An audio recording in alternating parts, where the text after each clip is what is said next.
আপনার লাভবার্ডকে স্বাস্থ্যকর প্রজননের জন্য প্রস্তুত করুন। ১. নিখুঁত জুটি বাছাই করুন।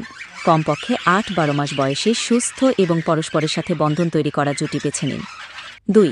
আদর্শ খাঁচা এবং প্রজনন বাক্স প্রস্তুত করুন।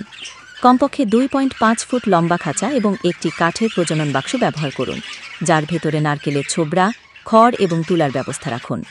৩. পুষ্টিকর খাবার দিন। সেদ্ধ ডিমের ভর্তা, অঙ্কুরিত বীজ, ক্যালসিয়াম সাপ্লিমেন্ট, শাকসবজি, ফল, মাল্টিভিটামিন এবং ব্রিডিং টনিক দিন। ৪. পরিষ্কার পরিচ্ছন্নতা বজায় রাখুন। সপ্তাহে ২ বার খাঁচা এবং প্রজনন বাক্স পরিষ্কার করুন এবং প্রতিদিন খাবার ও পানি পরিবর্তন করুন। ৫. শান্ত এবং নিরাপদ পরিবেশ দিন।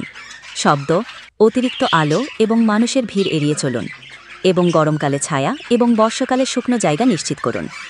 ৬. বিরতি দিন। প্রথম প্রজনন সেশনের পর ২-৩ মাসের বিরতি দিন। ৭. পর্যবেক্ষণ করুন। প্রজননের লক্ষণ যেমন বাক্সে প্রবেশ, কিচিরমিচির শব্দ এবং খাদ্য খাওয়ানো পর্যবেক্ষণ করুন। টিপস: যদি পাখি ১ মাসে বাক্সে প্রবেশ না করে, তবে পরিবেশ পরিবর্তন করুন। ডিম দেওয়ার পর খাঁচায় বেশি হস্তক্ষেপ করবেন না। আপনার লাভবার্ডের প্রজনন সেশন শুভ হোক।